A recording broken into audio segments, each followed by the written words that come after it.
You were not supposed to come back. You keep saying that like it's my fault. $17. That's what you're holding against me? $17. No, I'm holding the house. She told you.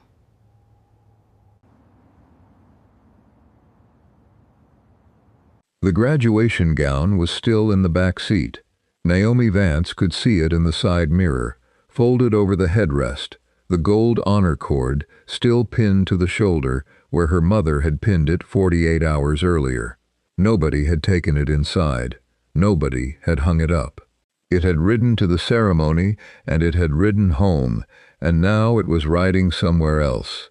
And Naomi was 18 years old, and she did not yet understand that the gown was the only thing in that car being taken anywhere. It was the first Saturday in June. The air conditioning was set too cold, the way her mother always set it, and Naomi had her hands folded in her lap because she had learned a long time ago that in Loretta Vance's car you kept your hands where they could be seen. They had been driving 11 minutes. Naomi knew the route to the interstate, and this was not it. They passed the pharmacy, then the school, then the long, low stretch of fence behind the recycling plant, and Loretta turned right into a lot Naomi had been in exactly twice in her life, both times to pick up an aunt. The bus depot sat at the end of it, a flat brick building with a strip of green glass across the front, and a bench outside missing 2 of its slats. Loretta put the car in park, but did not turn the engine off. Nobody in that vehicle said the word leaving. Nobody said staying either.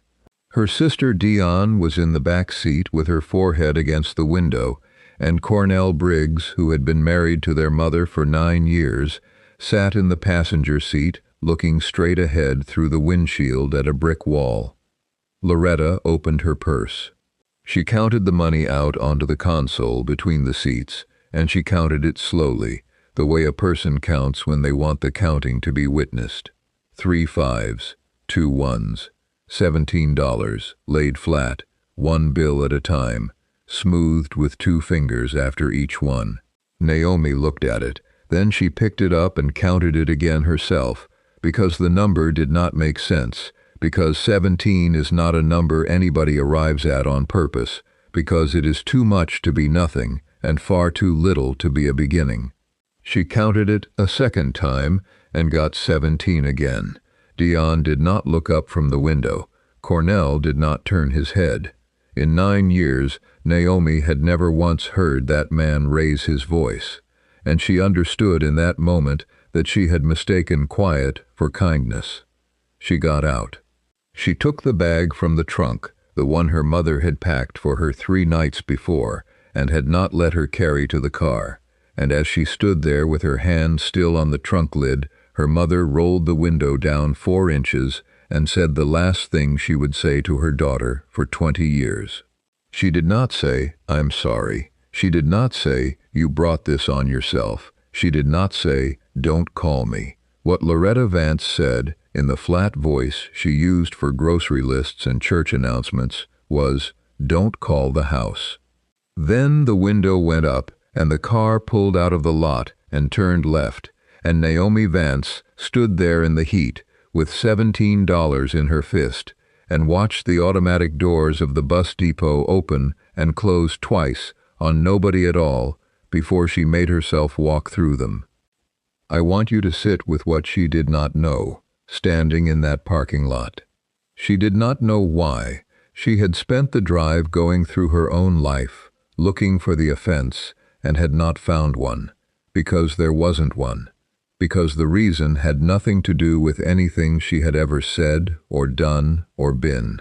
She would spend the next 2 decades assembling that answer out of pieces, and every piece would arrive years apart, and the last piece would not arrive until she was standing in an empty front room with a letter in her hands, and no one left to ask. But that morning she had only 3 questions, and they were the same 3 questions you are holding right now. Why that day? Not the year before, when she was still a minor and her mother could have made a case. Not the year after. 3 days after a graduation her mother attended, sat through, and left before the reception. Second question. Why $17? Not nothing, which would have been cruelty anybody could recognize. Not 100, which would have been a mother settling a debt with herself. 17. And third, the one that would cost the most to answer, why did Dion stay? Her sister was 15 years old with her head against that window, and she did not say a word, and she did not say a word for 20 years after that either. Naomi got all 3 answers eventually. She got them in a lawyer's office and a cold house in the spring she turned 38. To understand what happened in that parking lot, you have to go back to a house on Ellsworth Street and a woman named Odessa Mabry. Odessa was Loretta's mother, which made her Naomi's grandmother, and she had bought that house in 1972 with money she earned standing on her feet. And she had never once in 50 years let anybody forget which of those 2 facts came first. It was a narrow house with a deep porch and a chair on that porch that belonged to Odessa the way a name belongs to a person. She kept the light bill and the phone bill in 2 separate envelopes in the kitchen drawer because she said a woman who mixes her bills together is a woman who has decided not to look at them. She said things like that. She said them once and did not repeat them, and you were expected to have been listening. From the summer Naomi turned 7, she spent every June, July, and August in that house. Not Dion. Dion went once, at 9, cried on the second night, and never went again, and nobody made her, and nobody held it against her either. It was simply understood in the family that Ellsworth Street was Naomi's, and the rest of the world was everybody else's. Odessa woke her at 6. They ate at the small table by the window, and then Odessa put her to work, because Odessa did not believe in a child sitting down in June, and the work was the house itself, which was old and honest and always failing somewhere. Naomi learned to strip a sash. She learned to hang a door true, which is a harder thing than people think, because a door that swings shut on its own has been hung by somebody in a hurry. She learned to patch plaster. Odessa taught her to mix it, to key it into the lath, to feather the edge out so far past the damage that the eye could not find the seam. That was the lesson she came back to for the rest of her life. Do the repair 3 times wider than the hole. And when Naomi was maybe 11 and had done a passable job on a wall in the back bedroom, Odessa stood there with her arms folded and looked at it for a long time and said, "A house remembers who fixed it." She said it once, she did not explain it. Naomi carried that sentence for 27 years without once suspecting it was a set of instructions. There was one other thing about that house, and Naomi noticed it every summer and never asked about it, because children do not ask. Her mother and her grandmother could not be in a room together for more than an hour. It never turned into anything. There was no shouting, no scene anyone could point to afterward and say that was the day. There was a Sunday dinner every August, and every August the dinner ended early. Loretta would arrive at 2 and be standing by the door with her keys at 3:10, and Odessa would still be seated, and neither of them would say the thing, and Naomi would be sent out to the car. Twice she looked back through the screen door and saw the 2 of them in the kitchen, not speaking, not moving, just standing at opposite ends of a room they had both lived in. She was a child. She assumed it was old business. It was. Odessa Mabry died in the 2nd week of February, in the year Naomi was a senior in high school, in the bed she had slept in for 32 years. It was her heart, and it was quick, and she was 63. Naomi found out in a school office with a secretary standing there pretending to file something. The funeral was that Saturday, and at that funeral the family noticed a thing they would talk about privately for years afterward. which was that Loretta Vance did not cry. She organized. She directed the cars. She thanked the pastor. She stood at the head of the receiving line in a black coat and shook every hand that was offered to her, and her eyes stayed dry the entire day. And Naomi, 17 and destroyed, watched her mother move through that church and thought, "She is holding it in for the rest of us." That is what she thought. She was wrong, and she was wrong in a specific way that would take her 20 years to correct, because Loretta was not holding anything in. Loretta had already read the will. The house changed after that. It changed in ways too small to name at the time and too obvious to miss in hindsight. Loretta started taking phone calls in the garage. Not on the porch, not in the bedroom, in the garage, with the door to the kitchen closed, and she would come back in with her face arranged. There was a man in a car outside Ellsworth Street one Thursday in March. Naomi drove past on her way back from a shift and saw him sitting there with a clipboard against the steering wheel, and she thought he was lost. On a Tuesday in April, her mother drove out to Ellsworth alone, told nobody she was going, and came back after 2 hours with nothing in her hands and did not speak at dinner. And Dion, who had shared a wall with Naomi for 15 years and told her everything, stopped telling her anything at all somewhere in that same stretch of weeks. Graduation was the last Thursday in May. Loretta came. She sat in the back row of the gymnasium in a good dress, and she clapped when Naomi's name was called, and she left before the reception, and Naomi found her in the parking lot with the engine already running. That night, Loretta packed her daughter's bag. She did it herself, in Naomi's room, with the door shut, and when Naomi came in and reached for it, her mother said, "Leave it," so she left it. It sat by the front door for 3 days. 3 days in which the household ate dinner together twice, in which Cornell watched 2 ball games, in which nobody said a single word about a bag sitting by a front door in plain view of everybody who lived there. And then it was Saturday morning, and her mother said, "Get in the car," and you know the rest of that drive. The first 6 weeks are the part Naomi does not tell people about.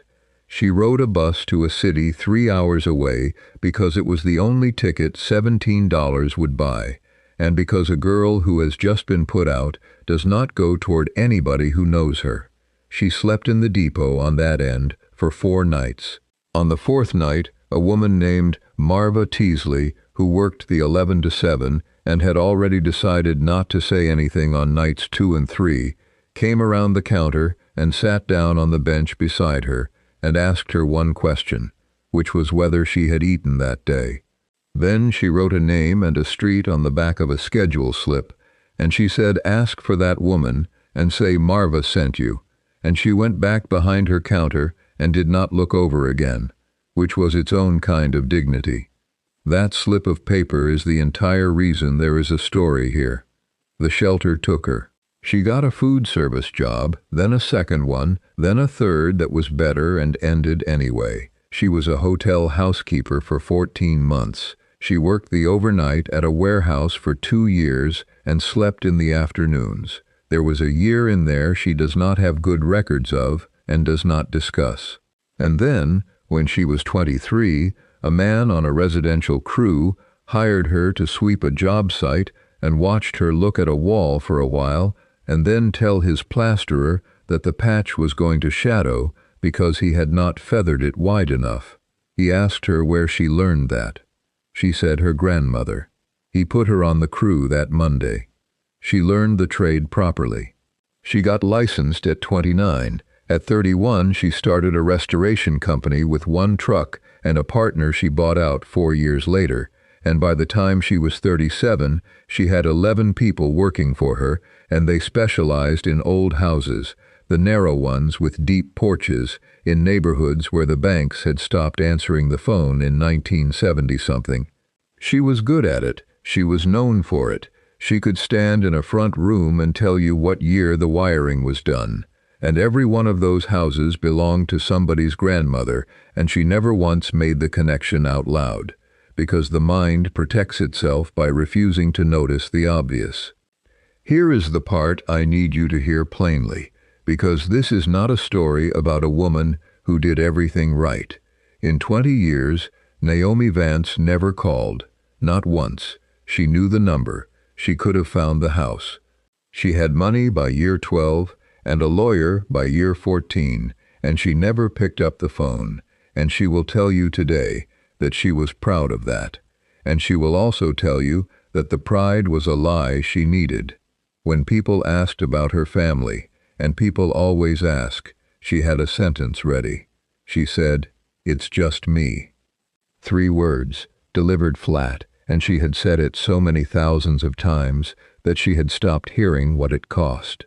And then, in the March she was 37, an envelope arrived at her office with a law firm's return address on it, and she set it on the counter by the coffee maker and let it sit there for 4 days. She opened it on the 5th day. It was from a probate attorney named Gerald Ashford, and it concerned a property matter and an heir search, and it used the phrase, "A file this office has been unable to close for 20 years."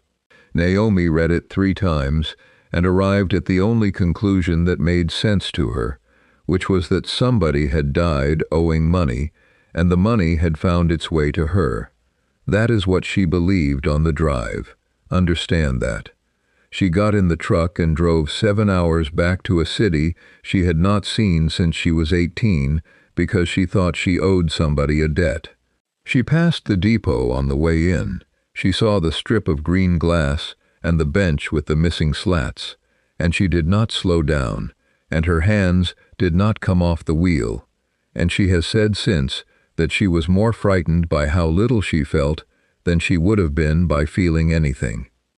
Ashford's office was on the 4th floor of a building downtown, and when Naomi walked into the conference room, there was already a woman sitting at the table, 34 years old, in a gray cardigan, with her hands wrapped around a paper cup, and it took Naomi a full 1.5 seconds to understand that she was looking at her sister. Dion Vance had been calling that law office for 2 years. She had hired her own investigator with her own money the previous spring. She had been the one to give Ashford the name of the town Naomi's business license had been filed in. Nobody had sent her. Her mother did not know she was there. And then Dion told her sister the thing she had been carrying since she was 15 years old, with her head against a car window. She said, "I knew." She said, "I heard them in the garage in March, and I heard the word will, and I heard the word house, and I knew for 11 weeks that something was coming, and I did not tell you." She said, "I was 15, and I thought if I said anything, she would put me out too. And then afterward, I thought if I said anything, you would find out I had known.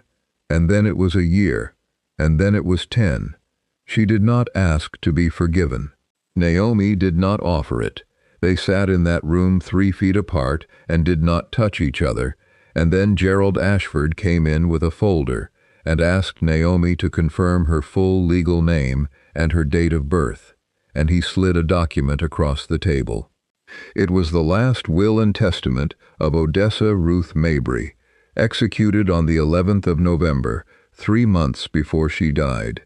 It was 2 pages, and on the first page, in language so plain it was almost rude, Odessa left the house at Ellsworth Street, in full and without condition, to her granddaughter Naomi Vance. Not in trust, not held for her, to her. And on the second page there was a single line naming Loretta Vance and stating that she was to take nothing, and no reason was given, and Odessa had initialed beside it. Naomi read it standing up. Ashford let her. And then he explained, in the tired voice of a man who has explained a thing many times to no useful end, that the estate had been frozen for 20 years, that Loretta had contested the will and lost, that she had petitioned twice to have the heir declared unlocatable and been denied both times, that she had never been able to sell a house she did not own and could never clear the title without producing the daughter she could not produce. Sit with what that document does to everything you have already been told. Go back to that February funeral, to the woman in the black coat with dry eyes who thanked every mourner in the line, and understand that she was not holding grief in, she was holding paper. She had been read that will in November. Go back to the garage. Those calls were the first attorney. Go back to the man on Ellsworth Street with the clipboard against his steering wheel, who was not lost, who was an appraiser, sent by a woman finding out what the property was worth before she found out she was not going to get it. Go back to that Tuesday in April when Loretta drove out to her mother's house alone and came back after 2 hours with nothing in her hands, and understand that she had gone there with a key that no longer opened anything that belonged to her. And go back to a bag by a front door, packed 3 days early by a mother who had already decided. It was never rage, that is the thing. There was no fight, no ultimatum, no moment where a girl pushed her mother past the last of it, because there was nothing to push. A woman had a title problem and an 18-year-old heir living in her house, and she solved it the cheapest way available to her. She put the heir on a bus with $17, 3 days after graduation, at the exact hour in a young person's life when disappearing looks like independence, and she bet everything she had on the arithmetic of it. On a broke girl with no lawyer and no family, never learning that a house existed. She was very nearly right. Naomi asked Ashford one question in that room. She asked, what would have happened if the heir had never been found? And Ashford said that after 21 years the petition would likely have succeeded and the property would have passed to the next of kin. Naomi did the subtraction in her head. She had 11 months. Before we dive deeper, let us know in the comments where you're watching from. We'd love to hear from you, and don't forget to hit that subscribe button so you never miss any of our upcoming videos. She went to Ellsworth Street alone. She did not tell Dion, and she did not call ahead, and she used the key Ashford gave her out of a manila envelope with an evidence tag on it. The house was empty. Every stick of furniture was gone, the porch chair with it, but the house was warm. The lights came on when she hit the switch inside the door, and the water ran, and the furnace kicked at some point that evening, the way a furnace does, and Naomi stood in the front room of a house nobody had lived in for 20 years, and understood that somebody had been paying those bills every single month for 240 months. A woman who could not sell it, and could not enter it, and could not have it, keeping the lights on in an empty house. That is the first crack in the story you have just been told, and it is the one that leads all the way down. The letter was in the kitchen drawer, in the envelope drawer, filed upright between the light bill and the phone bill, where Odessa Mabry had put every important thing for 50 years. It was sealed. It was addressed to Naomi in her grandmother's hand, and it was dated the 11th of November, the same day as the will. And what it said was this: in the summer of 1979, Odessa Mabry put her own daughter out of that house. Loretta was 18 years old. It was 3 weeks after her high school graduation. Odessa drove her to the depot on the north side of town, the one with the strip of green glass and the bench outside, and she gave her what was in her purse, and she told her not to call the house, and she drove away, and she watched her daughter in the mirror until the road bent. Odessa gave her reason in that letter. It was about a man Loretta would not stop seeing, and in the next sentence, Odessa wrote that it had not been a good enough reason then, and it had gotten worse every year she failed to say so. She wrote that she had waited 40 years to find a way to say it out loud and had never found one. She wrote that the will was the only sentence she had left. She had not left that house past her daughter to punish her. She had left it past her daughter because she had trained that daughter's hand herself. In one afternoon in 1979, and she did not trust what she had made, and she wanted the one thing she owned to come to rest in a hand that had not been taught to close. She wrote that she should have explained it to Loretta directly. She wrote that explaining it meant saying the 1979 part out loud to the person it had been done to, and she had been a coward about it for 4 decades, and she was going to die a coward about it, and she was sorry, and she signed her whole name. And Loretta never read that letter. Loretta read 2 pages of legal language in a lawyer's office in November and understood it the only way a woman put out at 18 could possibly understand it, which was that her mother had looked at her one last time and chosen somebody else, again.